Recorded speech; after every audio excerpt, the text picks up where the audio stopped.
तो here we are. तो अगला टॉपिक है हमारा, that is refraction of light. तो रिफ्रैक्शन क्या होता है? तो ये फिनोमेना जैसे कि हमको पता होगा, अगर आपने कभी देखा हो कि अगर हम पेंसिल को एक ग्लास में रखें, उसमें पानी भरना स्टार्ट करें, तो आप देखो जो इंटरफेस पे जो इमेज है वो थोड़ी सी डिस्ट्रैक्टेड दिखेगी, मतलब थोड़ी सी टेढ़ी घूमी हुई। तो इसका क्या रीज़न होता है? एट द सेम टाइम जो भी आप देखोगे, अगर तालाब या झरने के पास देखो, तो जो ज़मीन होती है वो कुछ उठी हुई दिखती है। ऐसा क्यों होता है? तो एक्चुअल में जब लाइट किसी एक मीडियम से, जैसे मीडियम वन है, से मीडियम टू में जब जाती है, तो यहाँ पर क्योंकि ऑब्वियसली यहाँ पर डिफरेंट इसकी डेंसिटी डिफरेंट है, इसका पूरा इन्वायरमेंट है, ये मीडियम ही पूरा डिफरेंट है, इसके कारण लाइट बैंड हो जाती है। और ये जो बैंडिंग ऑफ लाइट है, जब लॉन्ग टर्म में हम देखते हैं, तो ये बैंडिंग ऑफ लाइट है, तो ये जो बैंडिंग ऑफ लाइट होगी एक मीडियम फ्रॉम अनदर, ठीक है, आइदर रेयरर टू डेंसर और डेंसर टू रेयर।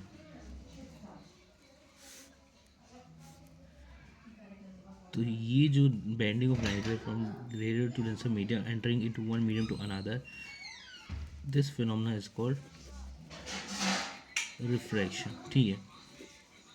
तो यही जो कारण है मेन, जिसके कारण होता है क्या कि जब एक मीडियम से दूसरे मीडियम में जब लाइट जा रही है, और क्योंकि यहाँ पर एक मीडियम का चेंज है, तो इसके कारण कुछ लाइट बैंड रिफ्लेक्ट हो जाएगी। जब हम यहाँ पर एज अ पर्सन देखेंगे, तो ये जो लाइट हमें एक्चुअली यहाँ से आती हुई दिखेगी, इसके कारण यहाँ पर इंटरफेस में थोड़ा सा बैंड आ जाता है, या कोई सरफेस हमें एलिवेटेड दिखता है।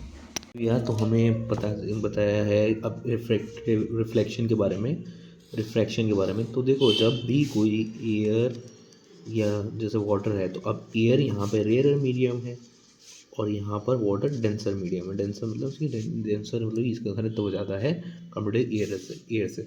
जब भी कोई लाइट आएगी, तो क्योंकि वो दूसरे मीडियम में एंटर करेगी, तो यहाँ पे सपोजिशन बनेगा, इसके कारण इसकी जो स्पीड है वो डिक्रीज हो जाएगी कहीं ना कहीं, और जब स्पीड डिक्रीज होगी तो यहाँ पे एक सर्टेन बैंडिंग होगी, और इसी जब एंगल एक फॉर्म होगा, तो जो ये रे जो लाइटर से नॉर्मल, जो ये नॉर्मल होता है बीच में जो फॉर्म होता है angle of incident angle reflection में, जब इसके से अवे जाएगी, मतलब दूर चल जाएगी, तब लाइट जो है वो रेयर से डेंसर मीडियम में आ रही है। और वहीं पे जब रे थ्रू वर्ड्स नॉर्मल आएगी, तब वो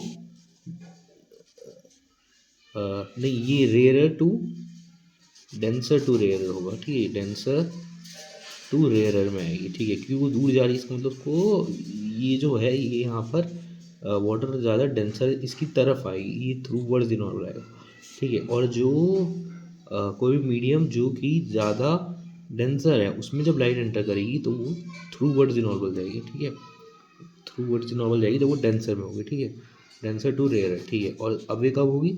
जब वो डेंस रेयर से डेंसर में जाएगी, ठीक है। तो ये जो हमें बेसिक नॉलेज के बारे में दिया गया, जैसे कि एग्जाम्पल ये मान लो, वाटर से अगर लाइट एयर में गई, तो वाटर एक डेंसर मीडियम है, और एयर में गई तो रेयर मीडियम है, तो इसके कारण ये अवे जाएगा फ्रॉम नॉर्मल। जो अभी लाइन है, इसको जब एक्सटेंड करेंगे यहाँ पे दूसरे मीडियम में भी, तो इससे दूर जाएगा रिफ्रैक्टेड रे अवे फ्रॉम नॉर्मल।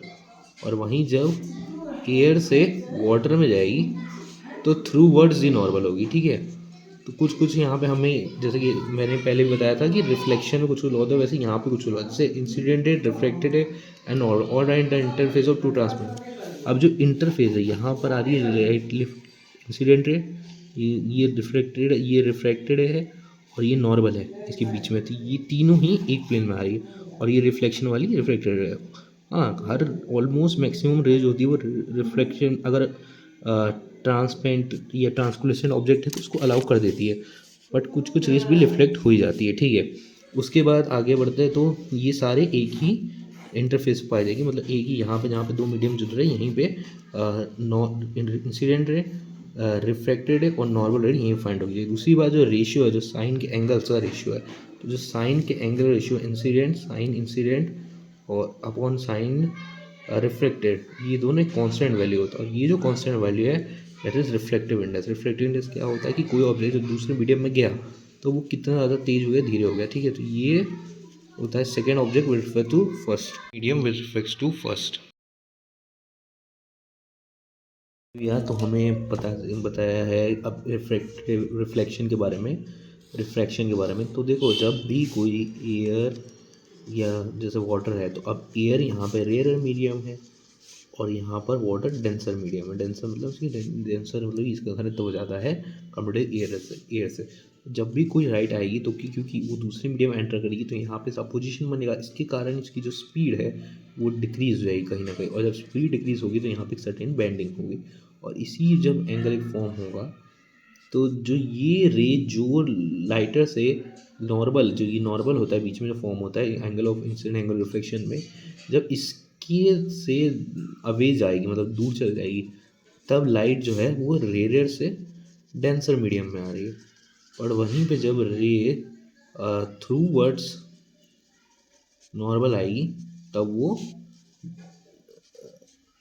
नहीं, ये rare to denser to rare होगा, ठीक है, डेंसर टू रेयर में आएगी, ठीक है, क्योंकि वो दूर जा रही है। इसका मतलब को ये जो है ये यहाँ पर वाटर ज़्यादा डेंसर इसकी तरफ आएगी, ये थ्रू वर्ड्स नॉर्मल आएगा, ठीक है। और जो कोई मीडियम जो कि ज़्यादा डेंसर है, उसमें जब लाइट एंटर करेगी तो वो थ्रू वर्ड्स नॉर्मल जाएगी, ठीक है, थ्रू वर्ड्स नॉर्मल जाएगी जब वो डेंसर में होगी, ठीक है, डेंसर टू रेयर है, ठीक है। और अब ये कब होगी, जब वो डेंस रेयर से डेंसर में जाएगी, ठीक है। तो ये जो हमें बेसिक नॉलेज के बारे में दिया गया, जैसे एग्जांपल ये मान लो वाटर से अगर लाइट एयर में गई, तो वाटर एक डेंसर मीडियम है और एयर में गई तो रेयर मीडियम है, तो इसके कारण ये अवे जाएगा फ्रॉम नॉर्मल। जो अभी लाइन है इसको जब एक्सटेंड करेंगे दूसरे मीडियम में भी, तो इससे दूर जाएगा, रिफ्रैक्टेड है अवे फ्रॉम नॉर्मल। और वहीं जब एयर से वाटर में जाएगी तो थ्रू वर्ड्स ही नॉर्मल होगी, ठीक है। तो कुछ कुछ यहाँ पे हमें, जैसे कि मैंने पहले भी बताया था कि रिफ्लेक्शन में कुछ कुछ होता है, वैसे यहाँ पे कुछ होता है, जैसे incidented, reflected and all in the interface of two transmit. अब जो इंटरफेस है यहाँ पर आ रही है इंसिडेंट रे, ये रिफ्लेक्टेड, ये रिफ्रैक्टेड है और ये नॉर्मल है इसके बीच में, तो ये तीनों ही एक प्लेन में आ रही है, और ये रिफ्लेक्शन वाली रिफ्लेक्टेड है। हाँ, हर ऑलमोस्ट मैक्सिमम रेज होती है वो रिफ्लेक्शन, अगर ट्रांसपेरेंट या ट्रांसलूसेंट ऑब्जेक्ट है तो उसको अलाउ कर देती है, बट कुछ कुछ रेस भी रिफ्लेक्ट हो ही जाती है, ठीक है। उसके बाद आगे बढ़ते हैं, तो ये सारे एक ही इंटरफेस पर पाई जाएगी, मतलब एक ही यहाँ पे जहाँ पे दो मीडियम जुड़ रहे हैं यहीं पे इंसिडेंट रे, रिफ्रैक्टेड है और नॉर्मल रे यहीं फाइंड होगी। दूसरी बात जो रेशियो है, जो साइन के एंगल्स का रेशियो है, तो जो साइन के angle ratio incident sine incident और अपॉन साइन रिफ्लेक्टेड, ये दोनों कांस्टेंट वैल्यू होता है, और ये जो कांस्टेंट वैल्यू है that is reflective index. Reflective index क्या होता है कि कोई ऑब्जेक्ट जब दूसरे मीडियम में गया तो वो कितना ज़्यादा तेज हो गया, धीरे हो गया, ठीक है। तो ये होता है second object with respect to first, medium with respect to first. यार, जब रिफ्लेक्टिव इंडेक्स में क्या होता है, जब एक मीडियम दूसरे मीडियम में जो लाइट जाएगी उसकी स्पीड कुछ डिग्री हो जाएगी, तो उसका जो रेशियो होता है कि पहले जितनी स्पीड थी बाद में जितनी स्पीड है विद रिस्पेक्ट, जैसे 2 रिस्पेक्ट टू 1 है, तो पहले जितनी 2 की रिस्पेक्ट स्पीड थी, अब विद 1 की स्पीड थी इस वजह से 2 हुई। तो ये जो स्पीड का रेशियोज़ है इसको हम रिफ्लेक्टिव इंडेक्स कहते हैं, ठीक है। कुछ रिफ्लेक्टिव इंडेक्स याद रखना, जैसे कि 1.33 is for water and reflective index for crown glass is 1.55, ठीक है। तो चेक कर लेता हूँ, 1.5 है, 1.52 1.52 है क्राउन ग्लास का, ठीक है। 1.52 is the reflective index for crown glass.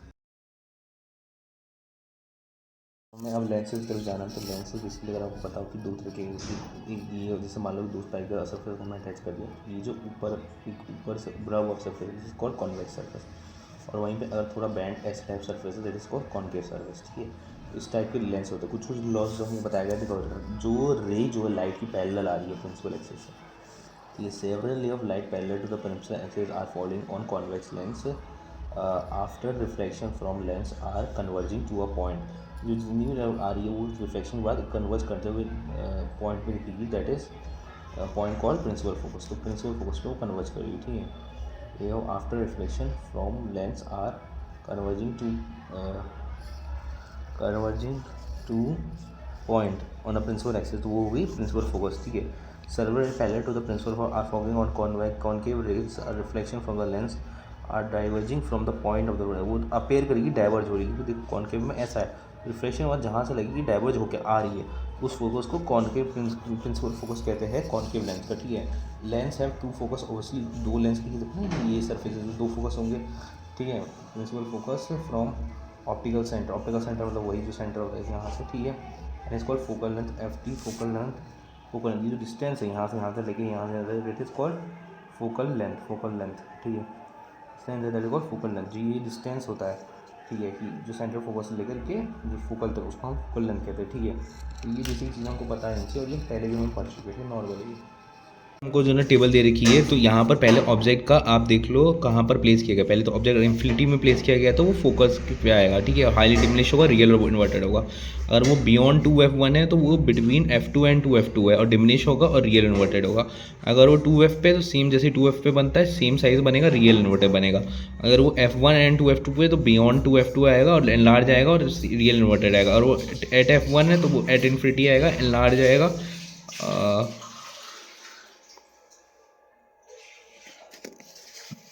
एक मिनट ना, मैं एक मिनट चेक कर लेता हूँ। इमेज फॉर्म ही नहीं हुआ एक्चुअली। इन्फिनिटी पे आएगा तो इमेज फॉर्म कैसे हो सकती है बताओ। इन्फिनिटी पे आएगा तो इतनी दूर से अगर रेज आ रही है तो कहाँ फॉर्म होगा। इन्फिनिटी हम देख कहाँ थोड़ा सकते हैं। Between f1 and focal length की फोकल सेंटर के बीच में आएगा तो same side of the lens as the object, same side पे ही लेंस के ऑब्जेक्ट के फॉर्म करेगा फोकल लेंथ पे, ठीक है। On the same side of lens as the object, same side पे ही बनेगा लेंस के जैसे कि ऑब्जेक्ट है, ठीक है। एंड लार्ज और वर्चुअल डायरेक्ट होगा। थोड़ा एक्सप्लेन कर देता हूँ। जैसे कि इरेज जब आएगी, ठीक है, तो वो पीछे फॉर्म होगी, तो एक तरह से जैसे स्मॉल ऑब्जेक्ट है इसको मैग्नीफिकेशन काम करेगा और इस साइड पे ही फॉर्म करेगा, ठीक है। आमतौर में कॉन्वेक्स लेंसेज में इस तरह फॉर्म करता है पर इधर फॉर्म करेगा, ठीक है। यार ये कॉनकेव लेंस का दे रखा है यहाँ पे, जैसे ऑब्जेक्ट है वो इन्फिनिटी पे होगा तो f1 पे फॉर्म होगी इमेज और डिमिनिश होगी पॉइंट साइज, क्योंकि वर्चुअल इरेक्ट होगी तो वर्चुअल इरेक्ट फॉर्म करता है। वर्चुअल इरेक्ट होगी, डिमिनिश होगी बिटवीन फोकस f1 और फोकल सेंटर पे होगी अगर वो मुझे इन्फिनिटी और ऑप्टिकल सेंटर के बीच में। तो ये कुछ कुछ चीज़ें हमें याद रखनी पड़ेगी, ठीक है। जैसे हमने पहले मिरर में कुछ कन्वर्जन पढ़े थे, जैसे कि f equals to 1/v by u है, 1 inverse of u equals to inverse of f। But जब लेंस में आ जाएंगे तब यही हो जाएगा 1 inverse of v inverse of u equals to inverse of f, ठीक है। और जो मैग्नीफिकेशन का है वो है ऑब्जेक्ट का हाइट अपॉन इमेज का हाइट अपॉन ऑब्जेक्ट का height, that is v by you. और ये पॉजिटिव में है, ठीक है, उसमें नेगेटिव में हो जाता है, ठीक है। तो ये कन्वर्जन जैसे कि फॉर एग्जांपल मान लो v 20 है, ये है ऑब्जेक्ट डिस्टेंस और u जो है वो 10 है, तो f की वैल्यू फाइंड आउट करनी है, ठीक है। तो ये हो गया 20 माइनस 10 दैट इज़ 2, तो ये इनवर्स का 20 हो गया दैट इज़ f। तो ये नेगेटिव का इसका आ रहा है फोकल लेंथ -20 सेंटीमीटर, ठीक है। तो ये आ रहा है नेगेटिव -20 सेंटीमीटर, ठीक है। तो ये कॉनकेव लेंस का, क्योंकि आमतौर पर कॉनकेव लेंस का जो इमेज होता है वो इधर होता है, ठीक है। और ऑब्वियसली बाकी तो वैसे ही होता है, ठीक है। तो फोकल लेंथ यहाँ पर नेगेटिव आ रही कॉनकेव लेंस की। पढ़ते हैं पावर क्या होती है लेंस की, कि कोई भी ऑब्जेक्ट किसी भी चीज़ को अगर कॉन्वेक्स है तो वो कन्वर्जिंग लेंस है। तो ये जो लेंस है कन्वर्जिंग है, तो और एक है कॉनकेव, ये डाइवर्जिंग लेंस। तो ये जो डाइवर्ज कन्वर्जिंग करनी जो पावर होती है उसको हम पावर कहते हैं, ठीक है। अब यही जो पावर है ये होता है इनवर्स ऑफ फोकल लेंथ, ठीक है। फोकल लेंथ के इनवर्स में होती है, ठीक है।